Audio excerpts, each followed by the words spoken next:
and welcome to another episode of Tribunal of the Grid, where we talk about all things Power Rangers, including the actors that play them. My name is Brandon. I am Lena. And I'm Will. Okay, maybe we should change Lena's name to Nicki Minaj because she's she is really extending this name, honey. And today we will be talking about soft voice. That includes Naomi Scott from the Power Rangers movie 2017. She was Kimberly Hart. You know, with the most complicated storyline of all time.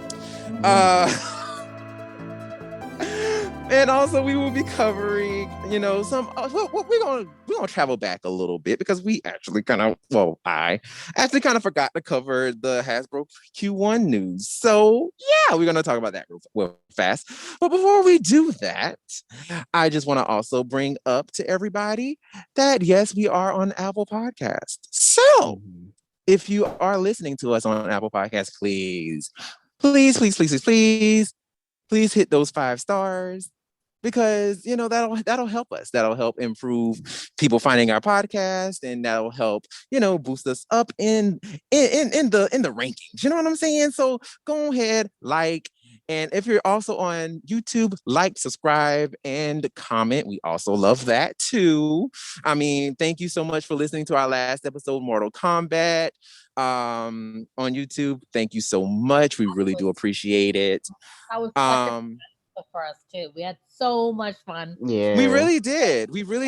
And not only that, we also have 2 brand new subscribers. So we're almost, you know, we getting up there. So to our new subscribers, thank you so freaking much. Like, we really appreciate it. And like I said, if you're listening on Apple Podcasts, continue to, you know, listen and give us those 5 stars. 5 stars. And if you don't like it or whatever, please don't give us any stars. Okay, just don't. Just, you know, just continue scrolling and pass us. Okay, but if you are listening and you like us, please give us 5 stars. And we really appreciate that, because you know that helps us out a lot. Now, on to our first order of business, which is the Q1 news. Now, around this time, this was around the end of April, April 27th to be exact, Hasbro had their Q1 earnings conference call meeting, where they talked about, you know, they were talking about some little things happening in the first quarter, and you know how they do, talk about what worked, what didn't, you know, how first quarter went, and you know, things of that nature, blah, blah, blah, blah, blah, blah, blah.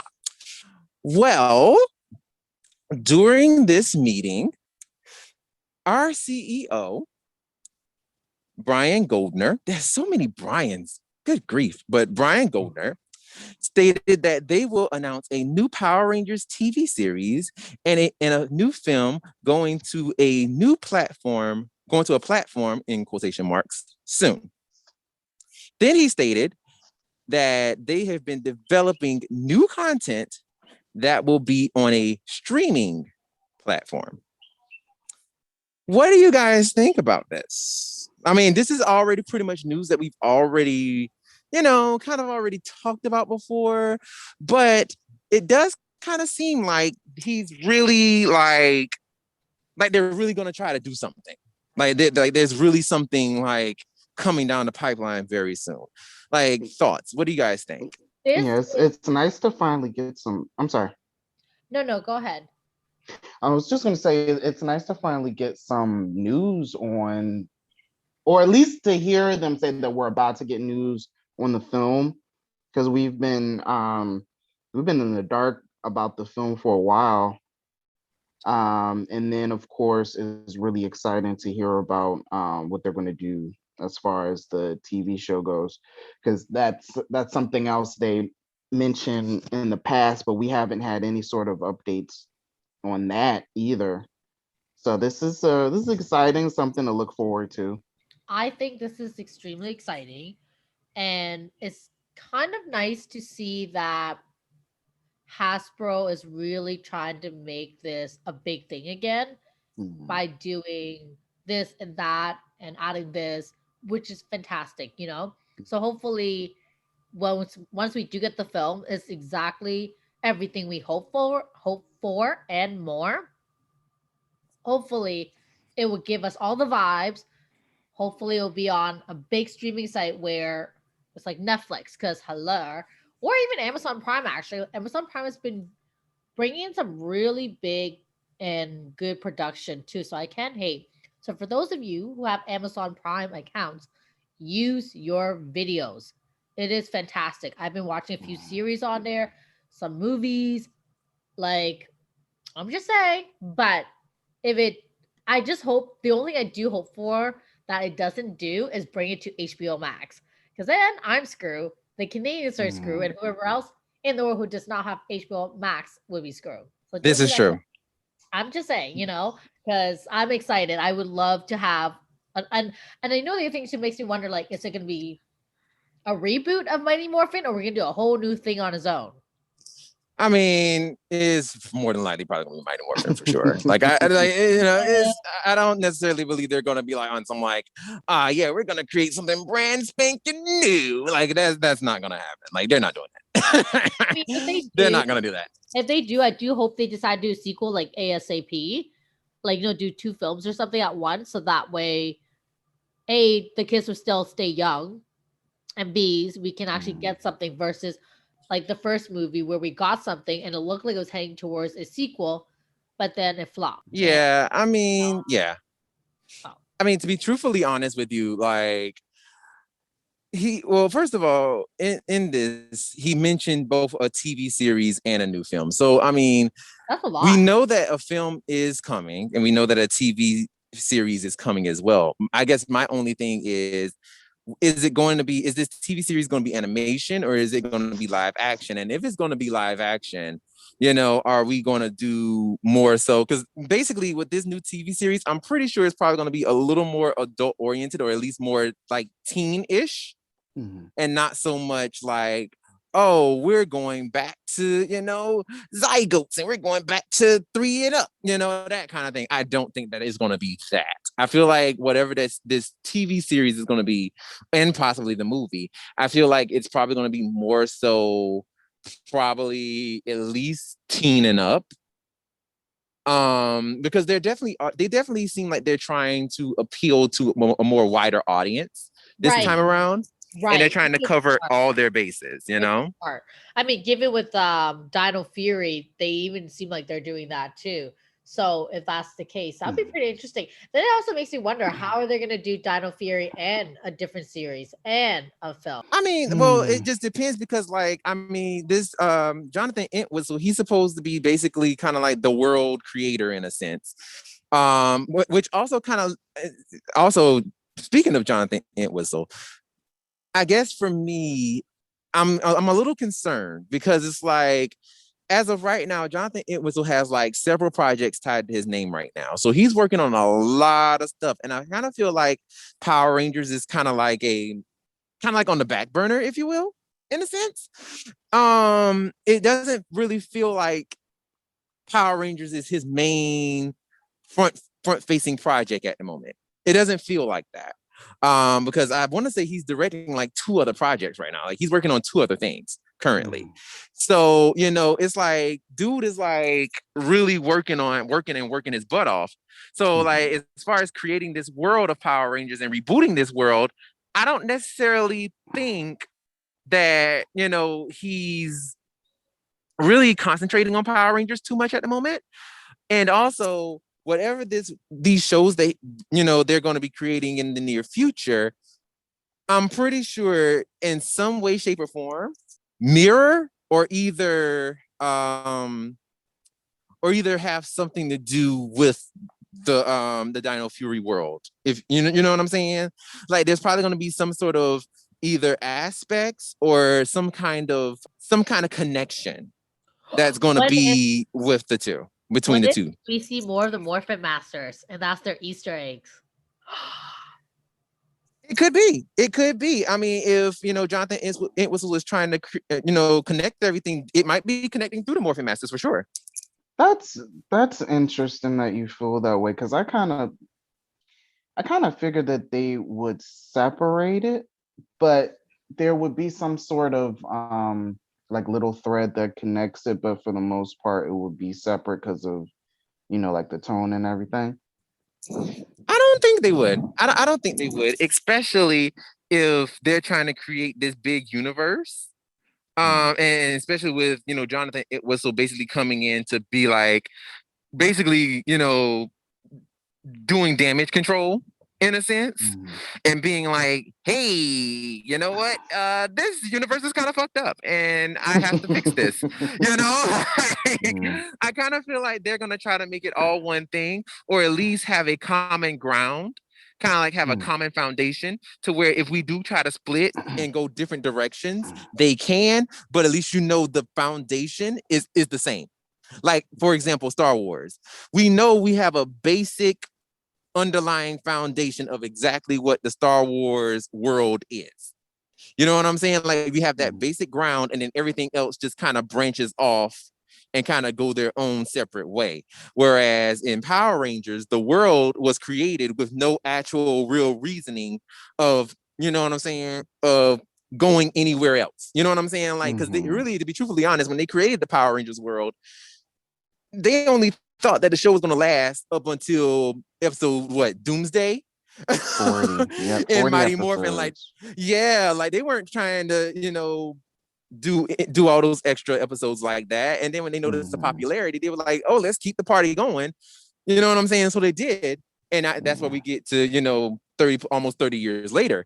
But they would have never foreseen that. So it was like, okay, well, we're just gonna do these little couple episodes and call it a day. So basically that world that they created was technically up to Doomsday.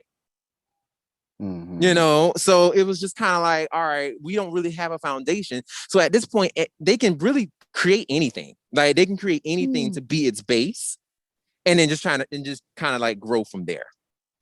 And then just kind of use the show universe as a way of, helping like branch everything out, if you will. I mean, I'm guessing that's what they're gonna do. Or Jonathan could just go ahead and just be like, you know what, screw it, wipe the whole slate clean, and just go like, I'm just gonna create my own thing. And like you said, the show will be separate, and then the movie and the adult TV show world can be separate. So I mean, it really just depends on what he wants to do, to be honest. Wow. That's all I got. Very excited. Very, very, very excited overall, though. I'm excited to see what's. I wonder when they're gonna release this too. Yeah, like he said, like he kept saying soon. Like they're soon. They want to do it. And they're like, oh, we want to bring this out soon and all this stuff. And it's like, I mean, I hear you, and soon would be great. But I would love for us to at least get like a lightning bolt and a sign that says coming soon. If we got that, I'll be like, yay! Because at least something is coming down the pipeline, something. But just to be like, yeah, so can't wait to tell you guys what we're about to do.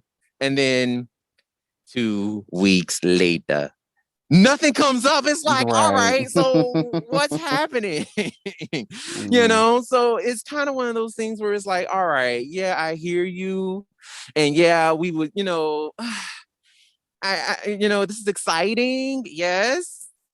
But also, like, can you please, give us more to chew on instead of, oh yeah, this is a thing that we're planning on doing. And then, we're still begging for animation. You know what I'm saying? Like, we're still begging for animation, for something like that to pop off. So it's like, all right, well, give us that. And it would be really cool though if they decide to go animation. Technically speaking, if they do go animation, they can actually go back and bring Power Rangers Hyperforce and turn into a real series. That'd be pretty cool, right? Because technically, most of it, the concept is already there, the costumes are already there, the ideas are already there. All they actually have to do is actually write the whole script for it, and that's it. Yeah, to be honest, you're exactly right. I mean, if they really actually wanted to do something like this, they really could. Right? If they really wanted to do it. I mean, I think out of all the series, that would be a really good series to bring to life. Like, truly. Yeah. For sure. And they brought so cool. It's so cool that they brought back former Rangers for that. So Right? like the idea of hopefully they would, get everybody like bring everybody back, like the actual actors to do their voices. You know what? And I'm I sure a really lot of hope them would so. say yes because they had Aaron Cahill on there. They Mhm. had Karan Ashley on there. They have Yoshi. You know Yoshi would do this shit for free. Oh, of course. Yeah. Yoshi's like, just please. Where do I sign the dotted line today? Okay. Okay, Oh, all of them would, well, like him and his brother, him and Peter right? would be like, and then of course if they did animation and they did it like if they did it animated, like they could be voice actors. You know what I'm saying? Yeah, Like, exactly. Like, here for it. Hello. Oh my god, please bring us Power and just Hyperforce. And you know what actually kind of amazes me is the fact that the fandom still don't know who Power Ranger Hyperforce is. Like, I'm it shook. makes sense. I'm It shook. makes sense since it wasn't televised. I'm just shocked because it was really heavily promoted by Peter and Yoshi, along with what's her face? Karen. I know Karen was on there. Bulk was on there. What's his real name? Paul Paul Paul. Schreier. There you go. Yes, he was on. Like him. Like hello, he became a whole ass Power Ranger. I think that's worth celebrating. You know, again, he was talking about it too. You know, it wasn't like he wasn't. So I guess I'm just kind of shook because you figured the OG, especially the OG Power Ranger fans, would at least follow the main cast or the original cast. You know. So yeah, it's interesting because everything is like online right now on social media and stuff. right? So it's there. It's been promoted, but I guess some people just didn't, feel the need to to watch it or listen to it. I'm one of the people. I'm guilty of that. I've listened a little bit, but I couldn't tell you like the basic At synopsis. least you know what it's about because we posted stuff. Like I think when Strawberry 17, aka Megan, had a birthday, people were like, "Who's she?" Or when Christina had a birthday, they're like, "Who's she?" And we're like, "Well, Megan actually voiced Kimberly in the video game, if we want to go that far." But those two are YouTubers and voice actors and all this big such like I'm just shook, you know? So yeah. At least you know what it is. Like it's not like, oh, what's that? Who are we talking I about? mean, yeah. I mean, to be honest, like I guess in a way, I'm like with Will. Like some people know, and then for the ones who don't, also too, I'll even hold a little bit of space for them too, for the ones who don't really know too much about it, because like we said, it's not something that was like televised. You know, it wasn't something that was like, because most people are only like familiar with the stuff that comes on TV. You know, and they're just like, oh, this tabletop thing, immediately if someone hears something tabletop or something that is not like TV show, or like, oh, this is something that's like gonna appear on TV or on a streaming platform or something like that. Like if it's something like that, 9 times out of 10 they're not gonna pay any attention to it. Going into Hyperforce as well, even if you knew about it, what would turn people away immediately, and what kind of turned me away in a sense, but then I went back and listened to it, was the timing. Yeah. Like it would be on for hours. It was like because 3 it's a game. hours, right? Yeah, like it's like 2 2 and 3 hours long. So it's like it's a time thing. It's like, okay, unless you're doing something and you have it just playing in the background, it's like, child, like having to sit there and actually listen to this thing or pay attention to it. It's like, girl, like this is a lot. You're asking a lot of people, so it's just kind of. It's on Twitch. And I've seen people watch other people play video games on Twitch. You're dead ass gonna be telling me that you don't know about it though? I don't know. It's okay. I hear ya. If people are going to watch and pay attention to what they want to watch and pay attention to. Right, So, right. Yeah. I mean, it's just one of those things where it's like, yeah, people, for the most part, I feel like when people say, what is this? I don't know what this is. I don't necessarily feel like it's coming from a thing of like, I don't know what this is. I feel like it's mainly coming from like, this isn't familiar. Like, this isn't like, I may know of it. If someone were to say Hyperforce, it may ring a bell, but it's not going to have the same significance if you were to say Megaforce. Right. Or Zeo or Lightspeed Rescue or, something like that. It's not going to have that same significance. So a lot of people, when they hear of Hyperforce, it just kind of go in one ear and out the other. Because it's like, because a lot of people will sit there and say, oh, it's not my legit Power Rangers. It's not, it's not, this isn't Power Rangers to me. I mean, and these are also the same people who are like, I don't read comics. So the comics don't really have like an appeal to me because they only see Power Rangers in one medium, live action. I mean, don't get me wrong. You don't get me wrong. I may not be caught up to my comics, but I have read them, like at least to a certain extent. Until I think I read them until they were coming with new issues, and I just kind of fell off the wagon. But with that being said, I just feel like there's so many mediums that people need to explore, and they'd be surprised by what opens their eyes, Like I truly enjoyed the comic part of it. Like I know when people listen to our episode, they're like, yeah, but Lena doesn't really weird. No, I do read it. It's just that I haven't caught up to all the new ones. And then I have these two guys who are very caught up to it. I feel overwhelmed to read so much just to catch up. So then I don't do it because I feel overwhelmed. I know it's a poor excuse, but that's real. That's the truth, like I just feel overwhelmed. But like if it's something that I can like, do from like kind of like episode per episode or something like that, that's easier for me to catch up, I would do it. But just comic is just, for me, it's a mood situation. But nonetheless, I'm getting off topic here. What my main point is, I just feel like as a Ranger fandom, as this fandom as a whole, we need to explore other mediums because we'd be surprised by what we can learn and what we can connect and what we can explore with all the mediums that are available to us. I agree. And also too, just this is kind of a piggyback off that specific point. It's like, kind of going back to Star Wars, Star Wars will literally create, like when they do their movies, they'll pull from like, or their TV show, like The Mandalorian, they'll pull from like random shit. Like they'll pull from like the animation, or they'll pull characters from, a movie or a TV show or whatever and throw it into whatever thing they're doing.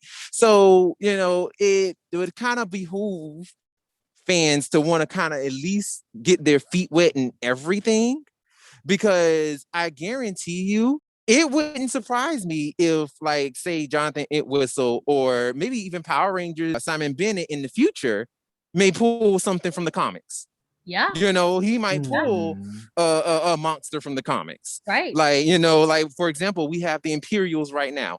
It wouldn't surprise me that if in the near future season, all of a sudden we get an Imperial in the TV show or something like that. Yeah. And if you never read the comics, you'd be like, what the hell is an Imperial? And it's like, and we're over here who read the comics are going off like, oh snap, we got an Imperial. You know what I'm saying? So, it's like, and then they sitting there looking dumb and confused because they're like, I don't know what an Imperial is. Exactly. You know what I'm saying? So it is kind of cool to, like, maybe get your feet wet in some of everything. And like you said, you might even like it, but we do need to get out of the idea of just Power Rangers is just the TV show that is adapted by the Japanese Super Sentai, because that's not what Power Rangers is anymore. And some people don't even realize it's adapted from the Japanese either. Some people just think it's an actual like American TV show. Yeah, you still have those who still don't realize that it's coming from a Japanese show. You still have some of them who are just like, oh, this is Japanese. Yes, it is. Yeah, it is, sweetheart. I wanted to kind of go back a little bit about the upcoming announcements, and what do you guys think is like a timetable, just like your hunch guess on when we'll actually see stuff go into production and it actually be released for as far as the TV show goes in the next film. Do I you want guys to have say, like a timetable?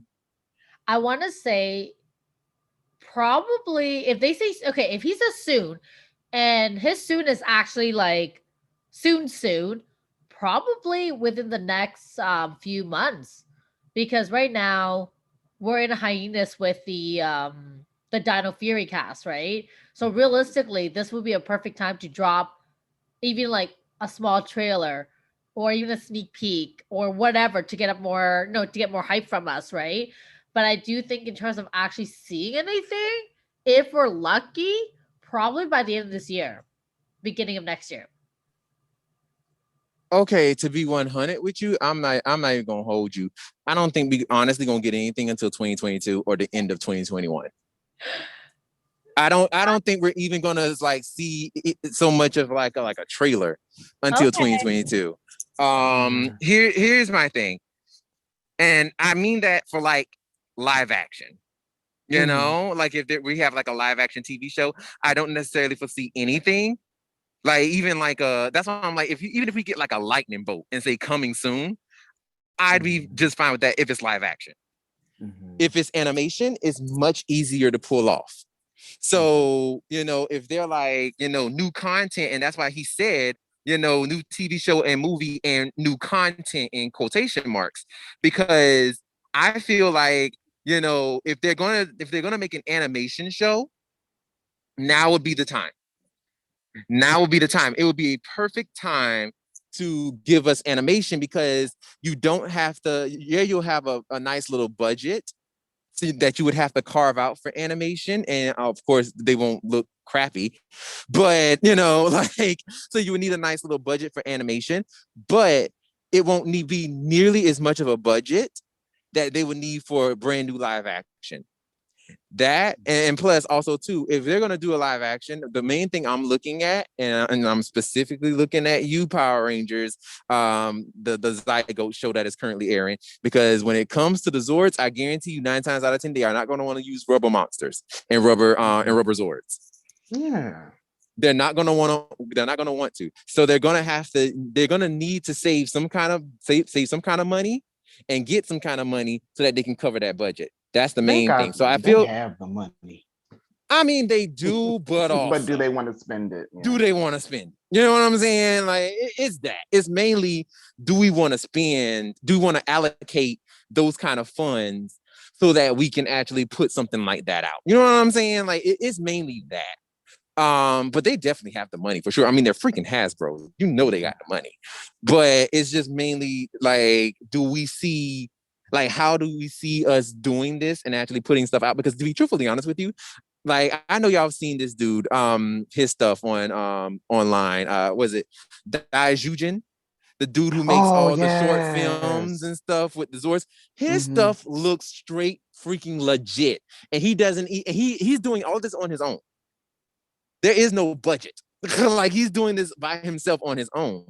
And his stuff looks freaking amazing. If we got that like in TV show form, child, do you not know how beautiful that would be on TV? I mean, his stuff literally puts like Dino Fury, what we got on that last episode 8 at the beginning, which was cool. Don't get me wrong, but that American footage Zord scene, it was too shiny and looked crazy. I'm not gonna lie. Even though it was the best we've seen thus far in recent years, it still looks shiny and crazy.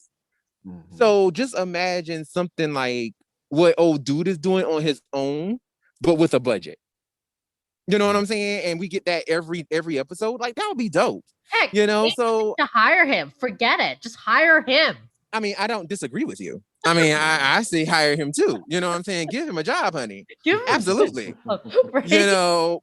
But the thing is, it's like, okay, yes, we can do all the things, but I do kind of feel like just to kind of even test the waters of even trying to do something brand new, I do kind of feel like they're not going to want to try to put like a huge budget in there and risk losing it. You know what I'm saying?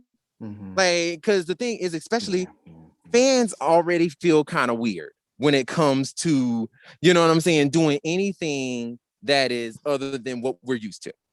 Fans, This franchise has proven they need itself to being open like, up. we don't like change.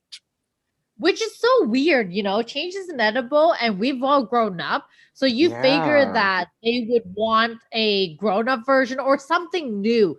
But here's what I don't get. Now here's what I don't get when it comes to the Power Rangers fandom. Y'all okay with Marvel changing? Y'all okay with Star Wars changing? Y'all okay with, I don't know, let's say DC. Let's even throw DC in there, okay? You're all okay with like what 12 seasons of fucking Supernatural. Let's just go with that. Like, but y'all not okay with changes in Power Rangers? I won't say that they're okay with these changes, Yeah, because if to you look be- at some of those, Yeah. woo, child, look at some of those franchises, especially Star Wars. Jesus Christ, they were like, for some things that they changed, like they raised a stink about it. Like, I mean, they were like, "Are you freaking kidding me?" Like the internet lit up. So I do kind of feel like, when it comes to fandoms in general, I mean, I see what you're saying. But I do kind of feel like when it comes to fandoms in general, a lot of times the people who bark the most are the people who grew up when it first came out. Those are the people who bark the loudest, because they only see what they saw when they grew up and when they grew up as a kid. And they somehow feel like this change is going to alter what they grew up with. It's going to alter their nostalgia, which isn't going to happen. It's only going to just reinforce what they've already grew up with. You know what I'm saying? Right. But they don't see it that I don't way. get that. They don't like, it's so frustrating because then it's like, if you really don't like what you see, first off, you know what? You can simply put back your OG stuff. There's no need to freak out. There's no need for that. Just put your OG stuff back online or back on DVD, VHS, whatever it is that you got going on. Like, okay, like, oh my God, I just realized something. They're not okay with changes, but they're okay with technology changing and upgrading itself. Now that I feel like is something that they don't have a problem with. It's like, I just dawned on me. That's why I paused. I was like, wait a second. When I was about to rant on about DVD and like VHS, I was like, wait a second. They probably have it on digital now because, right. As long as they can get those old things on like Blu-ray and DVD and all of that stuff, and the new hotness that comes out, they're fine, But it's just having access to like that older stuff and feeling like whatever new comes out, it has to be akin to the old thing, which is like, that doesn't make sense, because if we're trying to grow and explore and expand, there's going to have to be changes. There's going to have to be changes that needs to be made. And you can't grow something. And this is the thing that Power Rangers is having its biggest issues with. You can't try to keep things as simple as they were in the 90s, because 90s television was a hell of a lot different than it is right now. In the 90s, when it comes to exploring storylines and telling stories, especially for kids mediums, and that's what made Power Rangers so special, is because they were actually trying to break out of the mode of being so simple. Exactly. Because if you notice, like, children's TV, for the most part, your children's TV that appealed to like your younger kids, with the exception of like, tween stuff, because back then we had what her name, Taina? You know what I'm saying? We had her show, we had Cousin Skeeta, and they weren't afraid to tackle issues, honey. But with the shows that was supposed to be derivative to, supposed to be, going to like, your 3 and up and people like that, they were afraid to hit certain things, because it's like, first of all, we don't want to freak parents out, and B, it's like, we don't necessarily believe that kids have the ability to comprehend, and that's a lot. You know what I'm saying? Yeah. But the thing is, it's like, as things went on, as TV shows went on, as we gotten into this time, you now have TV shows that are geared towards those demographics, and they're not afraid to go and tell a full story. They're not afraid to make, big, great characters with expensive storylines, because they know that kids actually have the ability to understand and be able to process. They know and understand that now. So, it's almost kind of like, begging Power Rangers in a sense to be like, yo, catch up with the times. You know what I'm saying? Like, actually catch up. And the thing is, they're not.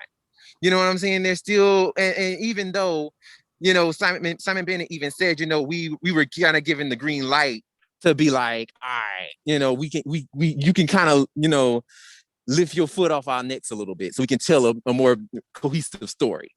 So even they were kind of like given kind of like the goal to be like, you can be a little more deeper than what you are. But,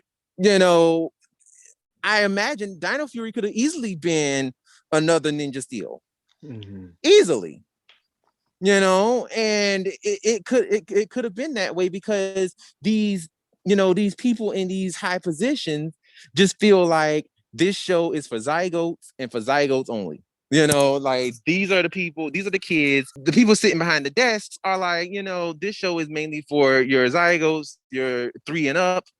These are the kids. They don't really, they're not smart. They just want to see people fight in some colors, in some color-coded costumes, and calling it a day. You know what I'm saying? And that has been proven to be incorrect. That's been proven to be incorrect, especially if you look at the type of people, if they actually looked at the data and the type of people who watched, those certain seasons when they were younger. People who watched seasons like Time Force and Wild Force and all of that stuff when they were younger, they loved those seasons. Like those seasons, resonate with them. And we're talking about kids who were like 2, 3, 4, and 5 at that time. You know what I'm saying? Those seasons still resonated with them, and they still loved them, and they still were able to follow up with them. And older fans also liked them as well. So, you can still kind of create this stuff, but you don't necessarily have to like pigeonhole yourself into this whole thing of like, oh, we have to make the show extremely bland and boring and just like, just crappy. And, like, you don't have to necessarily do that, but hey, it is what it is. That's just what they just keep doing for some odd reason. Segue, we're going to move on into our second topic of the night, which is going to be, I always get the name of this show wrong. It is Soft Voice. I was about to say Silent Hill. Soft Voice. Okay. You know what? We could be talking about Silent Hill, because what's his face? Archie was in it. We could be, but today's not. It's not going to be that creepy. This is true. This is true. Right? You know what? I actually, sidebar, before we even get into this, like, I'm not gonna lie to you. Maybe I'm just stuck on Silent Hill because I watched the scene. Like, I watched the clip. I mean, I've seen the movie before, but like, I watched an actual like just like a scene on YouTube because I was just like scrolling through, and like one of my suggested popped up and it was like Silent Hill, right? So I was like, oh, okay, well, let me just watch this scene real fast while I'm just like, just scrolling through. And all of a sudden it was a scene, it was the end where like the ground opened and like the girl comes out with all the barbed wire. Oh my God. And like, I did not know that in that scene that lady gets raped. I did not know that. I thought that the barbed wire like just like stabs her. I didn't know it went there. And I was like, oh my God. Yep. Like literally I had that same reaction, Will. I had that because like when I seen the movie, like when I seen the movie, I seen it so long ago. So like I didn't know that, that that's what was happening. And like I just happened to look down in the comments. I looked and I was looking and I was like, oh, I know you lying. I know you lying. And I looked in the comment section and somebody was making a joke about it and was like, dang, that's one way to get penetrated. And I was like, oh no, this is happening. Oh, wow. And I was just like, oh my God, this is actually happening. What? Who approved this? Like, this is horrible. First off, Silent Hill, I would never watch any of their movies ever again because of that, and also The Hills Have Eyes. I cannot do neither of those because of how fucked up it is. Yeah, They The are Hills Have Eyes. gross. That freaked me the hell out. Right? I've never watched The Hills Have Eyes. I've never It was watched it. funny, but So, It's a freaking rape scene in there. it is. oh my God, are you serious? Yes, it's really Yeah. terrible. It's like, okay, I just realized Oh Archie, God. Oh God. Okay. Archie is not in Silent Hill. I think Archie's in The Hills of Eyes, one of the movies. My bad. I had no idea. God. I think I saw both of them in the movies. I had no idea. Archie Cow. Yeah, Archie Right. Chow. Yeah, he was a I had scientist. no clue, and Yeah, I would have noticed that. let me confirm this. God. Let me confirm this for sure. Like which movie he's in, because my I know it's one God. of the Hills situation. But either or, both of those films are so fucked up. I do not understand. Like, Because I the don't folks who wrote it are fucked up. like. I just feel I mean, yes, like rape scenes are just not necessary. Period. they're Like not. they're They're not not. necessary. I just feel like they can be taken out. You know, they're just not necessary. And then the other thing is, if you're gonna include them, I don't feel like the actual scene itself is needed.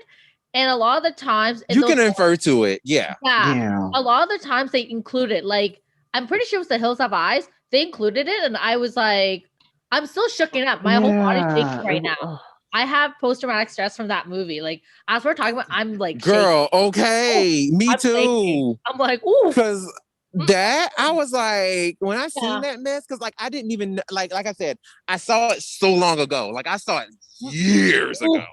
And then when I seen it, I blocked it out of my mind because I was like, this movie is disgusting. So I'm just like, I don't really want to remember this movie. I don't even want to think about it anymore. So I just kind of like let it go, right? Mhm. But like I said, I came across it and I was like, oh my God, this movie is disgusting. Like, oh God. And then, like I said, and that scene popped up, I was like, okay, I'm turning this off. And like, I went to the comment section and that person was like, that person said what they said. And I was like, okay, we're done. We're done. We're done. We're done. We're done. I can't, Brandon, nope. was that the one where I think it was a lady cop, she got burned at the stake. Is that one? I think so. I I think. think I saw that in just- that came he out just in saw like the clip. 07 maybe. Sorry, he just saw the clip. He didn't watch the whole movie. Okay. Yeah. I think I just saw that I just in saw like the ending clip. Yeah. I saw that in high school, I believe. Yeah, I think I was in high school or Ooh. like at least in like my You were first year young. of You were young. undergrad. But So yeah. to confirm, Archie was in The Hills of Eyes #2 as a scientist. Oh, okay. I didn't see that one. Okay. I didn't see that one mostly because after seeing The Hills of Eyes #1, I was like, F this shit. Oh my God. The baby. F What I this remember shit. from that one is the little baby. Yeah. At the end, they stole the baby, and then I always get obsessed with a movie after I see it, so I do a deep dive online. And then apparently, I think in the book they said that, or I think it was a book. They said that the baby got eaten by wolves. Oh my God. Why did you have to tell us What? that? Oh Why my would you God. tell us that? It's really Why would you fucked tell us up. that? Like, first of all, I've seen, okay, no, they kept, so what happened in The Hills of Jesus. Eyes, especially The Hills of Eyes #2, they actually started kidnapping women and God. would rape them, impregnate them so that their species would continue. Oh no. This conversation just took a horrible turn. Yeah. So, Well, also too, well, think about it though. Think about it. It did take a terrible turn and it is affecting our mental psyche, just like how Soft Voice also is all about mental health as well. Nice That was a good segue. one. I saved it. I saved it. That was good. That was good. So for those, Booyah. right, that's really good.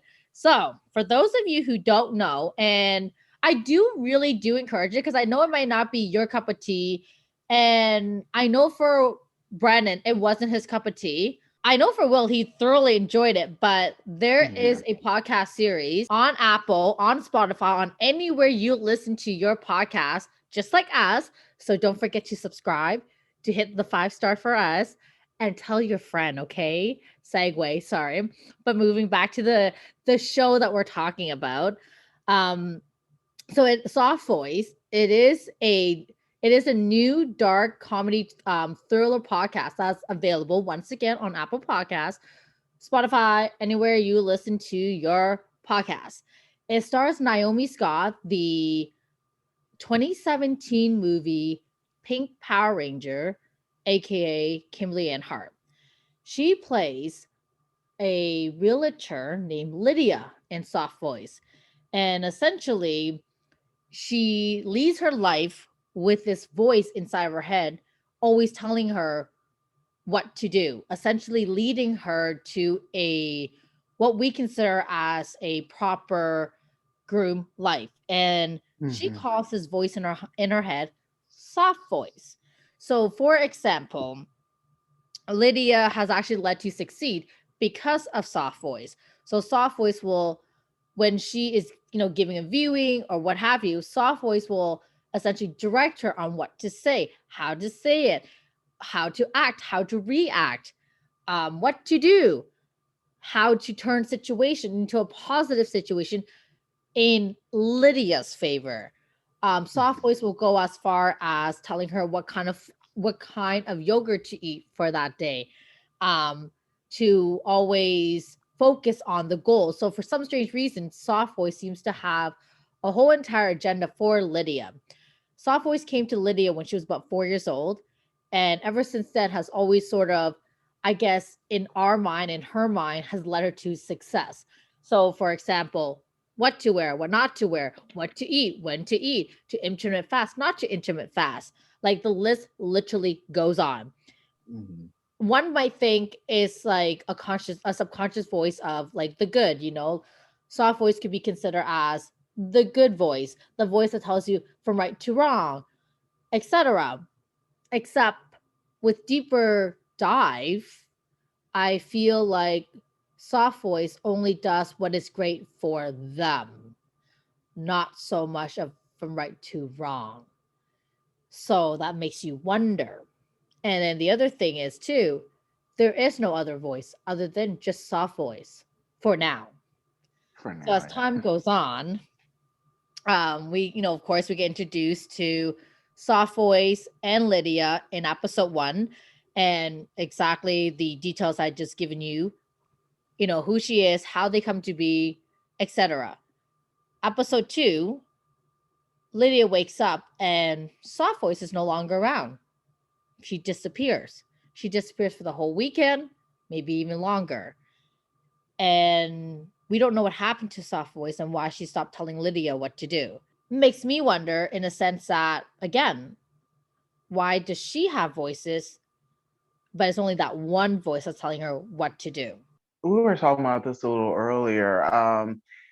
It was a little bit confusing initially because initially you're thinking that it's her conscience telling her what to do, to just stay on top of her life, just professional decisions, personal decisions, which have led her to have a successful life as an adult, successful career, has her own house, condo. Condo. Yeah. So she has things. She's got it going on. Basically, she has things going well for herself.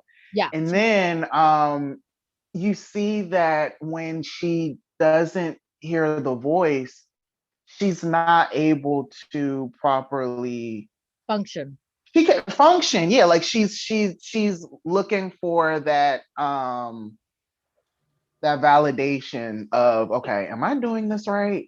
Right. But since she doesn't have the voice, she's just is like not able to do anything really. So it really makes you wonder, because I think like not having that voice, it also makes you wonder in a sense, like by now, shouldn't you have a sense of confidence, ability to sort of function on your own without her, right?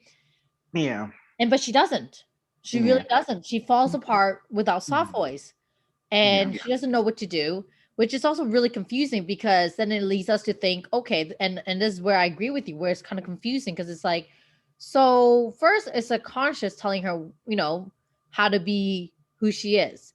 But then there's only one conscious that's telling her. It's not a battle of, right and wrong, good and bad, or, morals. That doesn't even come into play. It's just more of what can we do for Lydia to give her the most successful life that she could possibly have, that looks essentially Instagram worthy, Instagram perfect. She's got this boyfriend who's a lawyer, but she actually does not like him. She hates him. He's rather He's pretty dark. shitty. He's really shitty. I love his when you guys listen, and I do encourage you guys to like give it a go if you haven't already. It's very amusing. I do love the way he talks. He only voice messages her, and because he doesn't believe in written words, so so he only voice messages her his name. And I love how when he makes plans with her, he goes and says, Lydia, it's been quite some time and I know our anniversary is coming up. I would love to take you out to Oyster and maybe later on we can have like sexy time. What do you say? Who calls it that? I would never forget that. When he said that in a voice message, I'm like, first off, why not are sexy time? Why are you scheduling sexy time? Sexy time is exactly how it's how it should be sexy when it's supposed to be sexy. Why are you scheduling that? And why are you putting in a voice memo? Like, no. And the other thing is, it's like, why are you taking her to a place that she doesn't even like?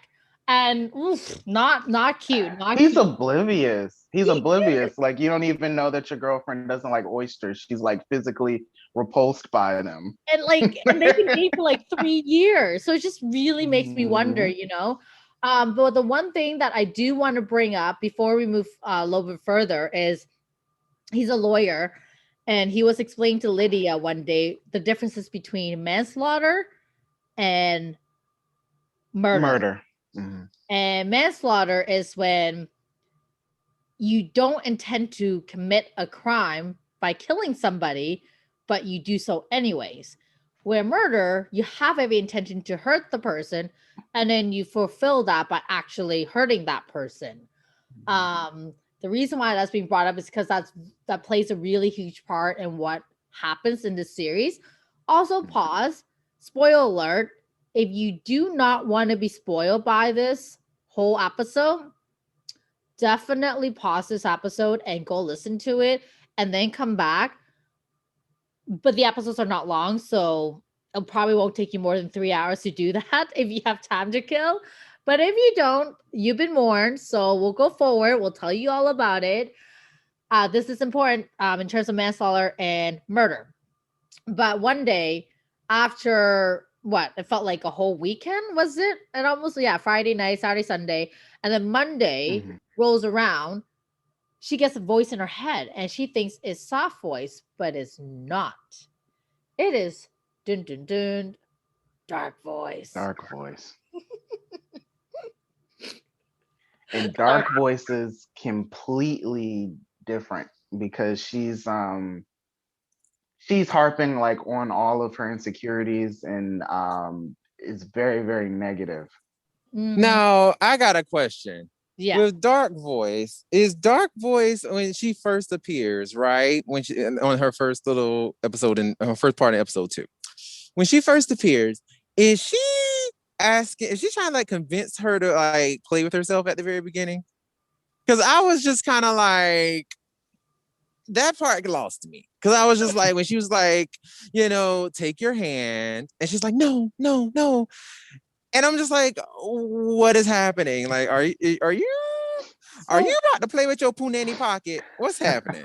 So, I mean, Will, do you remember this part? I don't remember this part at all. I actually don't remember this part. I don't think that happened. I think really. I think you know what it is. I think what it is what you probably you probably misunderstood was, so Dark Voice essentially wants her to make a decision for herself in a weird way that was kind of twisted. She does harp on all her insecurities, but Dark Voice also seems to create and try to give Lydia a sense of confidence.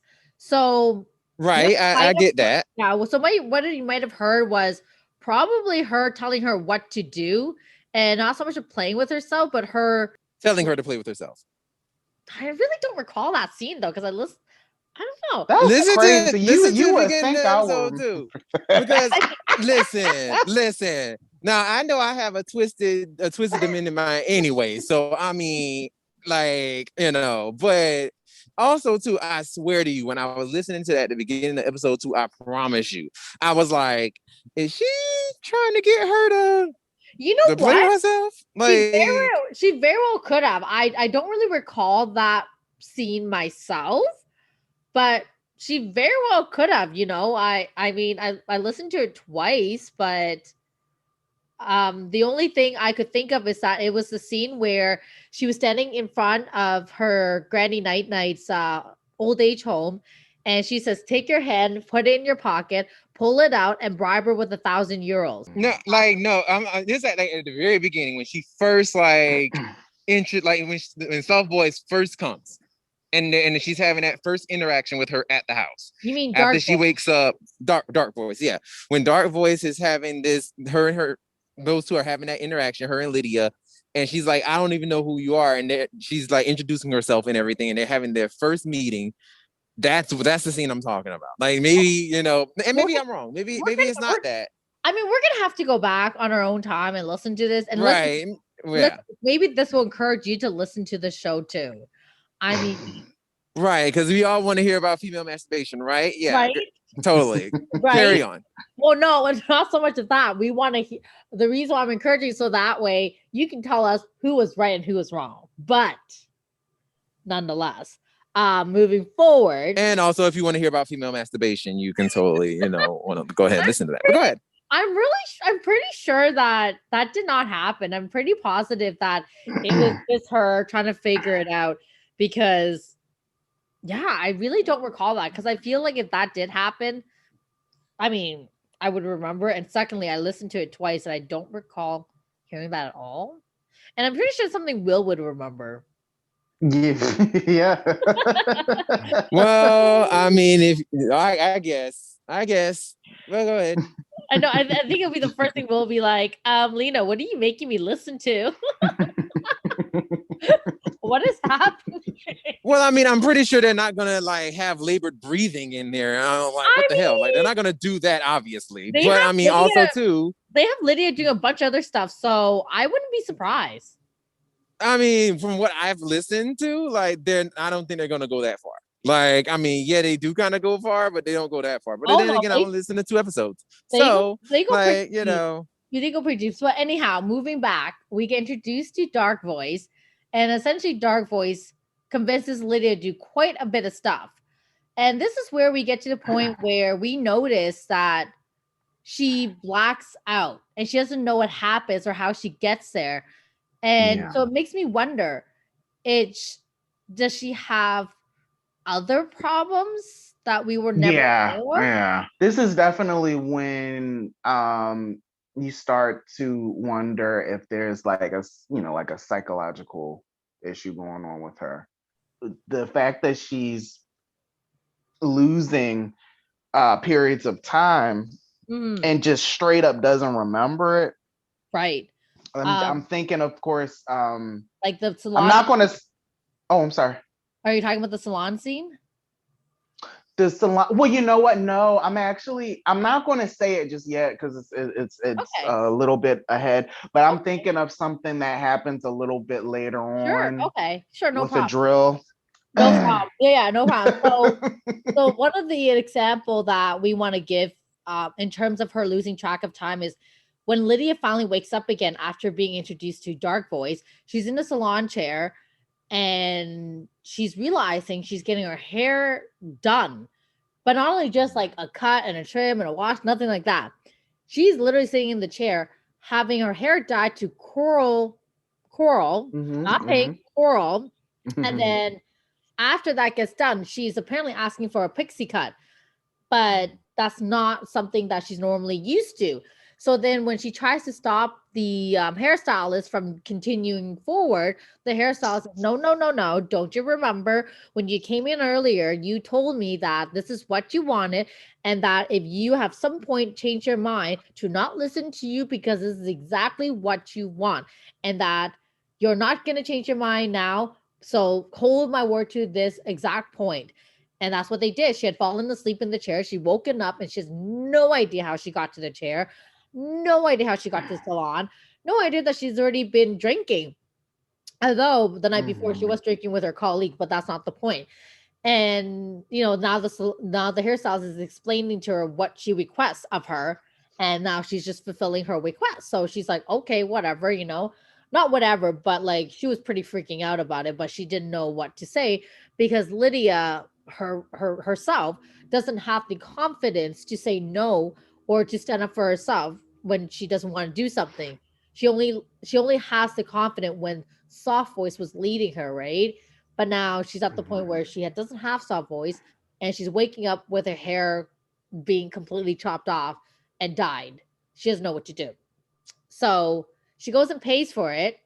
No, she goes and blacks out, and she ends up at the shopping center, and she does not know how she got there. And she's thinking, okay, well, did I not need to pay for the salon or whatever? That's when Dark Voice comes back and was like, no, you've already paid. And she's like, well, how? She's like, well, with the cash that was in your pocket. So she has no recollection as to how she withdrew that cash, how she got to the salon, and how she got to the shopping center. So this is like an example of where she blacks out. And Will and I believe that when she blacks out at that point, Dark Voice takes over. So there we have that. And then, of course, Dark Voice is now encouraging her to do all kinds of like stuff that she normally wouldn't do, which is kind of cool because she's breaking out of her comfort zone. And it seems like Dark Voice is really teaching her to, like to take what she wants, not like literally, well, I guess literally too, right? And to sort of be assertive on what she wants. So like an example of that is that Dark Voice takes her through a series of like clothes and gets Lydia to say yes or no to them. And in the beginning, Lydia doesn't really know what to say because she thinks that she needs to say what Dark Voice wants to hear. But in actuality, that's not true.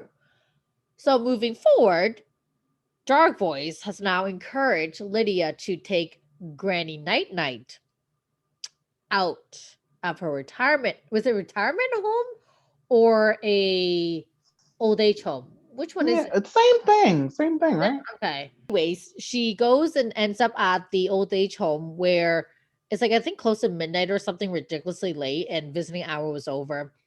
And she bribes the lady that is at the front desk, essentially to 2,500 euros to sneak her grandmother out. She sneaks her grandmother out, takes her on a plane to Berlin because that's her grandmother's dream. And when she gets to Berlin, she's going to the club with her grandmother. She's having a great time. She did some drugs, and Granny Night Night decides that this is where she's going to clock out.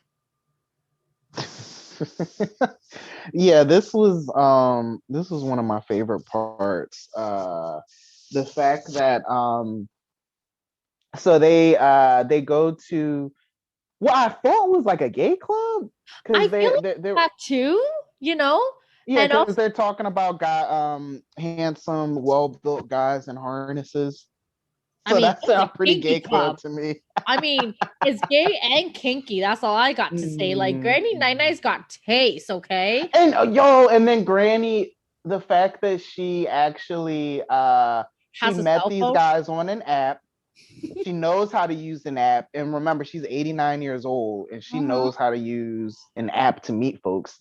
that was interesting. And then she was out there doing drugs, just living her best life, which is not good for an 89-year-old as far as health goes. But that was the that was her intention.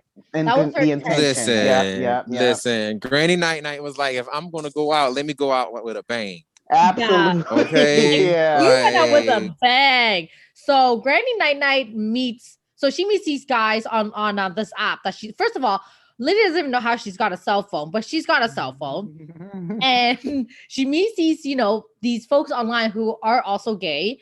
I want to say it's a gay app because it seems like everyone she meets there obviously seems to be gay. Not a problem. Granny Night Night knows how to party it up, and she knows the right people to go to. So she tells her friend on this app to go meet her at this club. So of course, her friend shows up. She's giving Lydia drugs. They're all getting drugs, and they're all getting high. They're doing their thing. And Granny Night Night goes and tells Lydia, I took horse tranquilizer. I haven't taken my heart medication. I've done this. I've done that.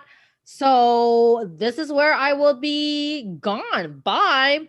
So when Granny Night Night decides to pass on, her gay friend takes her to her car and drives off. That was weird. So they just took her body. But they did say one day they would tell her, they would explain everything to her. Yeah. So I want to know how in deep did Granny Night Night go in terms of like detailing this trip? Because she got that all together like really fast. Like really fast. It wasn't like Lydia had every intention of taking her grandmother to Berlin at all. This was like a very last minute situation. You know what? Now that you're saying that, this is getting me thinking how we think she might have multiple personalities.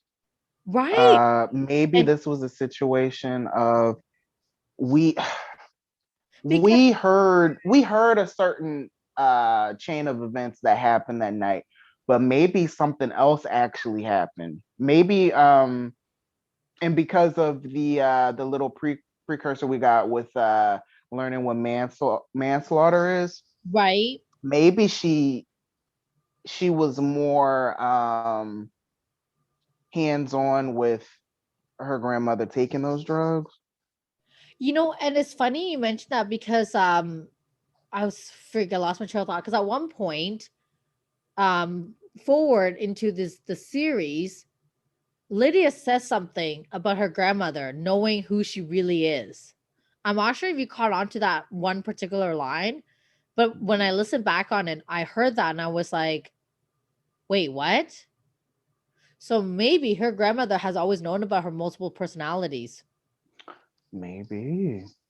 And how her grandmother got a cell phone was actually one of Lydia's personality giving her the cell phone. A thought. Because remember, like her grandmother never actually said, oh, this is how I get my cell phone, like how she explained about the drugs, right? She explained pretty well how she got her drugs, but she never explained how she got her cell phone. So those are just thoughts because like the thing is, soft voice isn't exactly the good voice, isn't exactly the voice of good deeds, as we as you and I have come to learn. She's just a voice of telling her how to succeed in their rights, not in the rights of what is considered as right and wrong. Because if they were all about right and wrong, she would have not dragged Graham through 3 years of relationship just to be with him for the sake of being with him, to look good, She would have found somebody that she truly, genuinely enjoyed. And at one point, Lydia goes, do I like girls? And Soft Voice goes, no, not really important at this point. So it makes you wonder, But so Granny Night Night goes out with a bang, and they drive off. Her and her friends drive her body off, and Lydia's kind of confused. So she heads back to the airport and she flies back home. She doesn't know what to do, as she doesn't seem to remember that she took out Granny Night Night the night before. Very interesting. Yeah.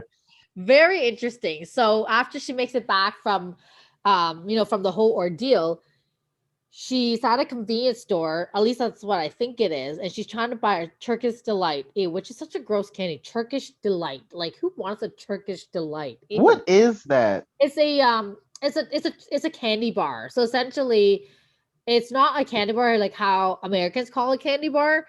It's essentially a literal candy bar with a bit of chocolate. It's not it's gross. It's really gross. I used to sell them at my store.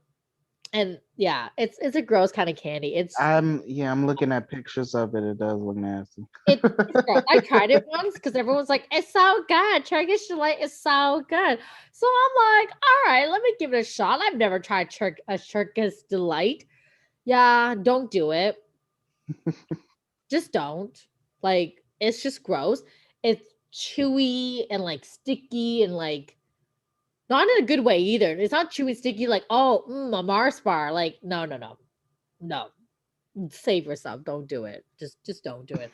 Anywho, she goes and says, I want a Turkish Delight, which is fucking disgusting, but okay. this is where she meets Jean, aka, Mhm. well, okay, not really aka, but Jean, who happens to work at that convenience store, who happens to also possess She sounds exactly like uh soft voice. soft voice. Yeah, Identical. it freaked her. It freaked Lydia out because she's not able to. I think she wasn't able to pay for the The Turkish Turkish delight delight because her credit card because maxed she out. yeah she spent all of her money with her grandmother, Well, like not getting even the just her plane tickets, yeah, paying not off even just her grandmother though. Like I think overall she spent a shit ton of money because of Dark Boys. I think personally, yeah, I think yeah, she yeah, could yeah, have, yeah, yeah. yeah. Personally, I The think she could hair have salon had too, yeah. yes, but the hair salon she paid for that in cash. Don't forget, and then she bribed Okay. the lady with Okay. $2,500 euro. So I feel like Okay.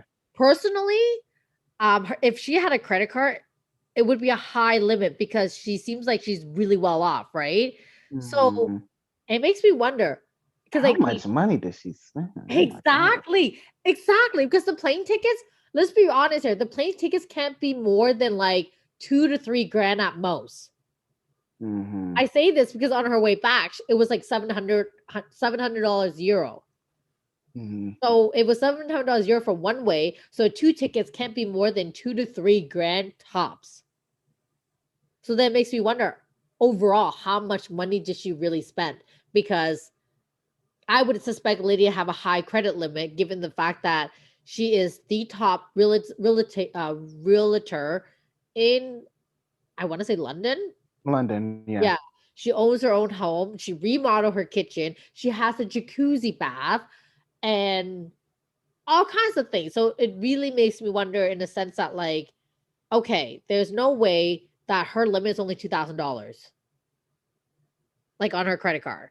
So yeah. So sorry to cut you off. So I just want to say that because I don't think she Yeah. spent all of it on her grandmother per se. I feel like there was way more stuff that we just don't know what she spent it on.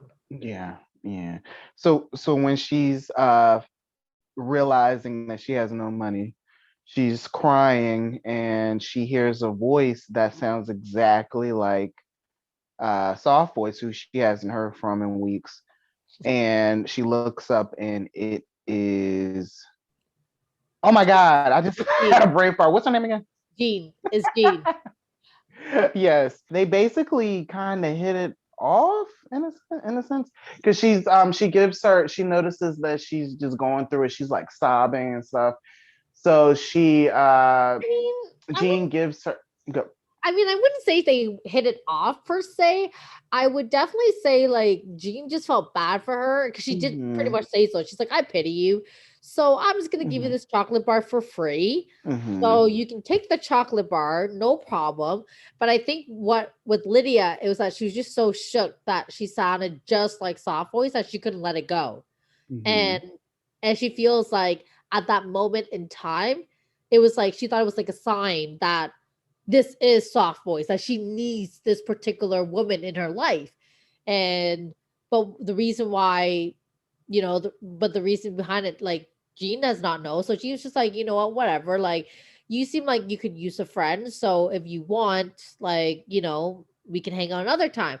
But I think when she offered that, I don't really think she meant it. I think she was just sort of like doing it to be nice, but being desperate, since as Lydia is, she's like, I'm gonna go and get Instagram and message her because um Jean had wrote her handle on most of the merchandise.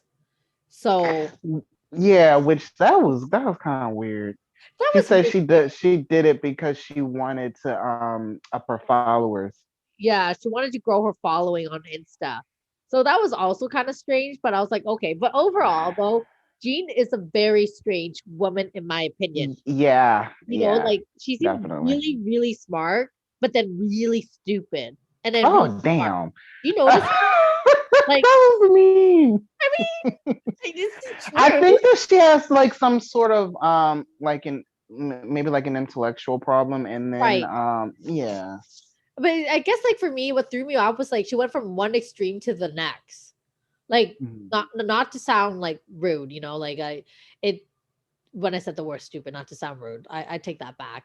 But like it just sounded like she wanted, like she sounded really smart when she's like giving advice or whatever, but then 5 seconds later turn around and say like the most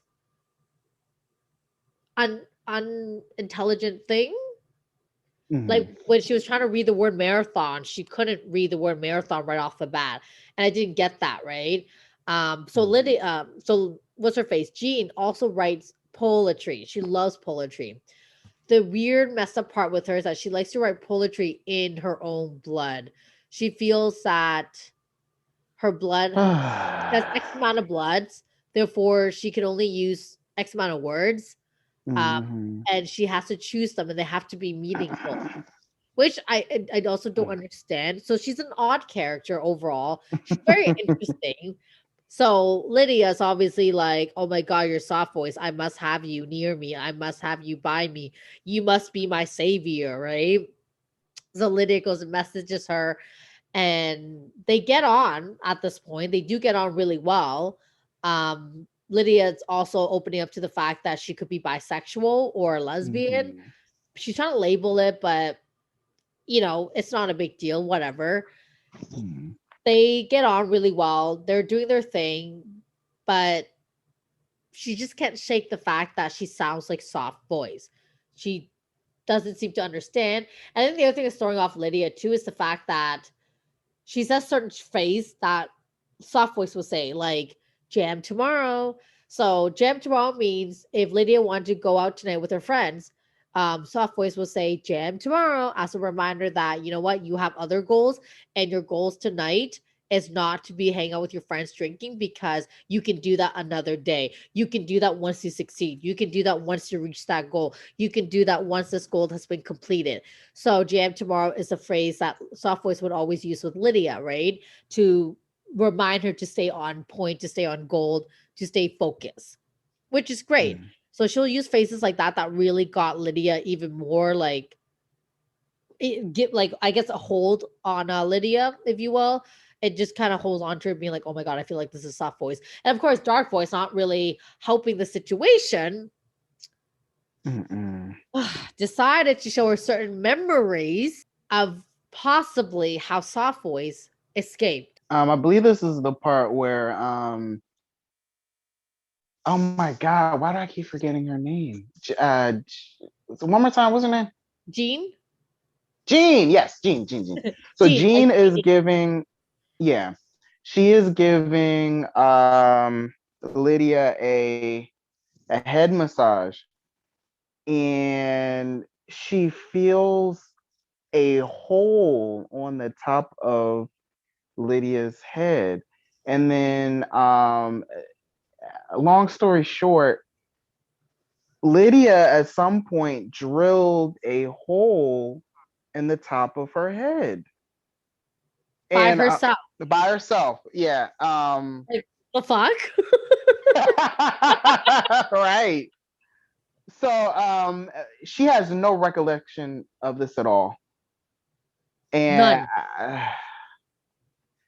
yeah, that was something. That was something. What did she call it? It was a Trepolani, no. Shit. Trepa something. It's a procedure where you uh, uh, uh a hole is drilled into your head to like relieve, Relief, yeah, maybe relief. somebody needs to relieve pressure, or like if there's blood, a lot of blood in the brain, or if they need to put something in. Yeah. Mm. So like essentially, Dark Voice is like, oh, well, Jean and Dark Voice like realized that it was no, I take that back. So Jean explains to her that usually a hole is drilled when you need to let something out or to let something in. And that's when Dark Voice decides to reveal a memory in which Lydia was having a whole ass meltdown and decided to drill a hole through her head because she's trying to get rid of soft voice. That is pretty fucked up. Yeah. So we have that. So moving forward, she Dark Voice decided to create a further fiasco, if you will, by putting the thought through Lydia's head. Because one day, oh no, by putting a thought through Lydia's head where, well, if Soft Voice can escape, maybe we can bring Soft Voice back.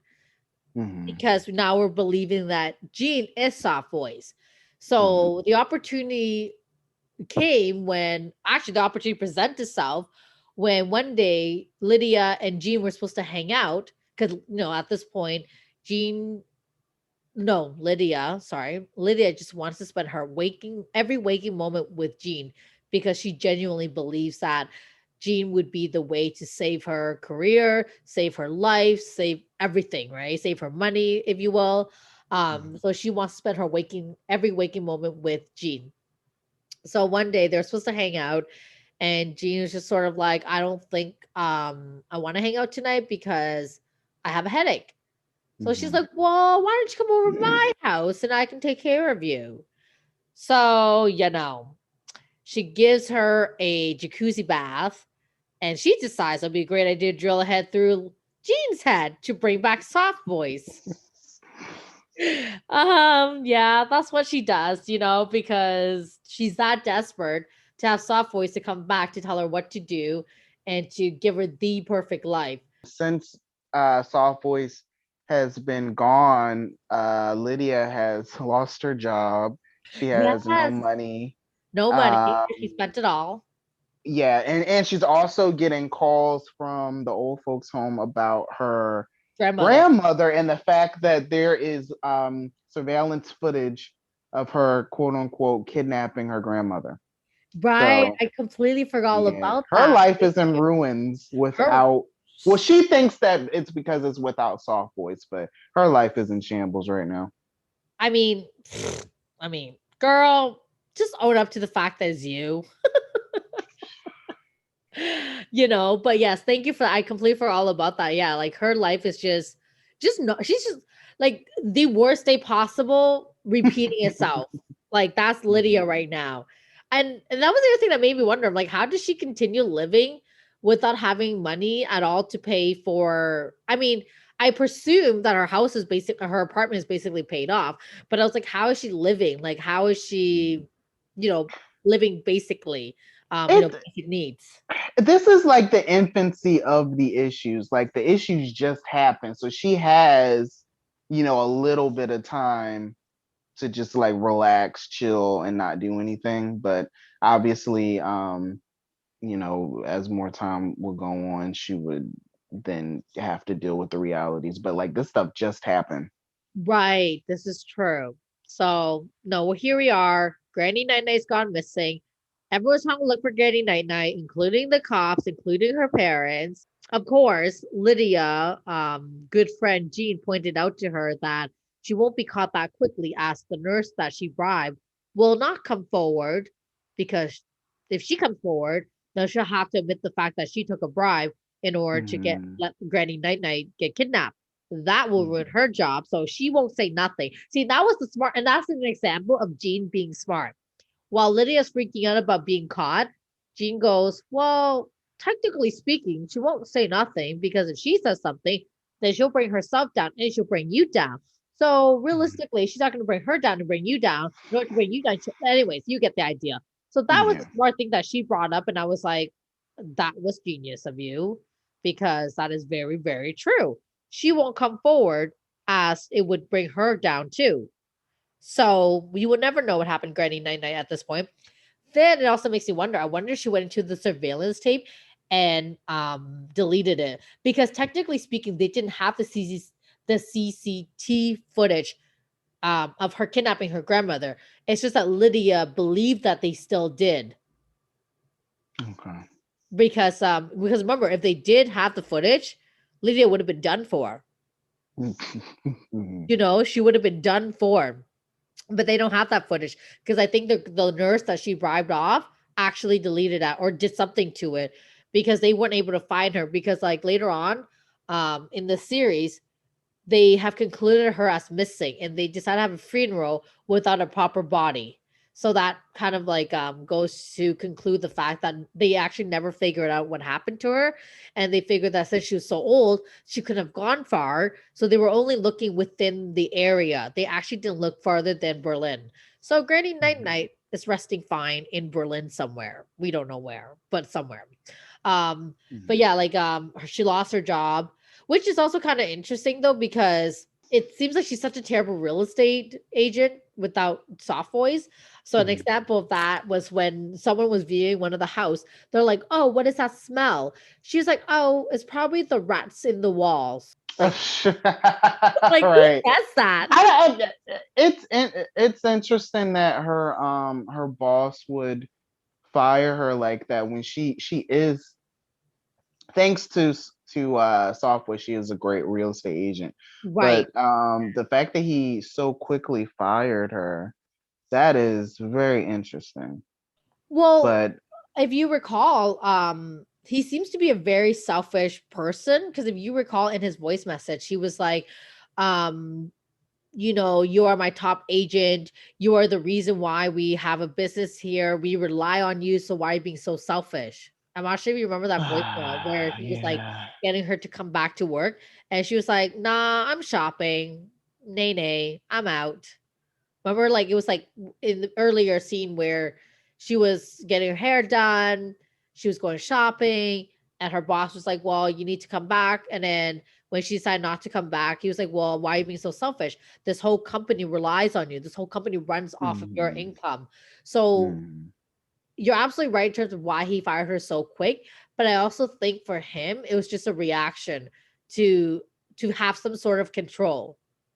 And when he didn't have that control, he thought firing her would be the answer, but then that wasn't the answer for him either. Yeah. That's my take, right? Is that the need to have control. I Mhm. find that that's usually the case with people that need to have control. They don't have it, so they try to use every single tool that they got to kind of have a hold on you. But what Mhm. but in reality, you don't have a hold on anybody, right? But they don't know that. And obviously, Mhm. Lydia is like, well, okay, cool. Like, fire me if you want. I don't give a crap. Even though she should have, but she just was like, whatever. But yeah, it's quite interesting in terms of how she was able to sort of relax a little bit. But she did try to use Jean to get her job back. That didn't work out very well, though. Mm-mm. Not Mm-mm. not That at all. was horrible. Right? She was, because she's so reliant Soft on soft face, so, voice. soft voice. Excuse me, soft voice. Sorry. She was not able to get through the conversation with her boss to get her job back. She had to basically listen to or ask um Jean What to to say? speak for her, and But she followed everything that she said. she did not. She did not follow everything she said. Well, Actually, I think she had trouble following some of it, she did. and she just was like all over the place with that, and it was not successful. Yeah. So anyhow, moving forward, after she got soft voice back, dark voice was evicted. And we speed forward. It seems like for the most part, she got her life back. She got her okay. First off, she wakes up. She's got her realtor job back. She's got a new boyfriend, Graham with an E, and Same name as the original boyfriend, but just spelled differently. right. So, which is weird. So, anyway, she got her life back, and it seems like great for the most part. And they're getting ready to have a funeral for Granny Night Night again, like I mentioned earlier. There is no body, but they're having a funeral. Mhm. So at this point, I'm sure you're probably wondering, because Will and I were both wondering, how the fuck did she get here? How the fuck did she get so far? Like, what happened in between? Was it all in her head, or did it never happen? It did. It did. It's just that dark voice took over and did a bunch of no, soft voice took over and did a bunch of stuff that she shouldn't have not done to gain Lydia her status back. Mhm. So Like using Oh God, using sex basically to get her job back. which is so awkward, but never do that, guys. Yeah. Never do that. But yeah, so then here's the plot twist. Her friend Jean is no longer around. She has a dog named Jeannie. And on the news, after her life has been perfectly placed, a body turns up and it's Jean's. So with So that, she dumped Jean's body, which she doesn't remember doing either. So but it's she kind of does like, not remember, right? right? So with that being said, we will leave you at that. We don't know what happened. She doesn't know what happened. Yeah, it's super duper confusing because it's like she has these moments, these blackouts where she has no clue what's like what's happening until one of the voices in her head makes her privy to it. So Right. this was also a bit confusing because it's like how the hell did you get your life back on track? Right? And then it also had me thinking, is her life back on track? Exactly. Or is she like in a jail cell or like an We- asylum somewhere? Right? Because I wonder Right. if there's going to be like a season 2 for this.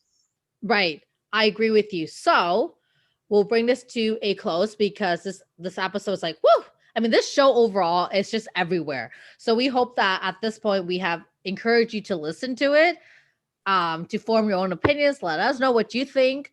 But overall, Will, how would you rate this out of 5? Out of 5, I would I think I'll give it like a 4 out of 5. I had a lot of fun with it. Right? I agree. I would give it 4.5. So yeah, 4.5. I would say, Brennan, what do you think based on everything you've heard? What rating would you give it? Based on everything that I heard, I would probably give it maybe a 3 or 4. Okay. But I would have to first of all just get used to listening. Yes. And that's kind of the thing that really kind of like dragged it down for me because I'm just like listening to it just really kind of like I was like, this isn't for me.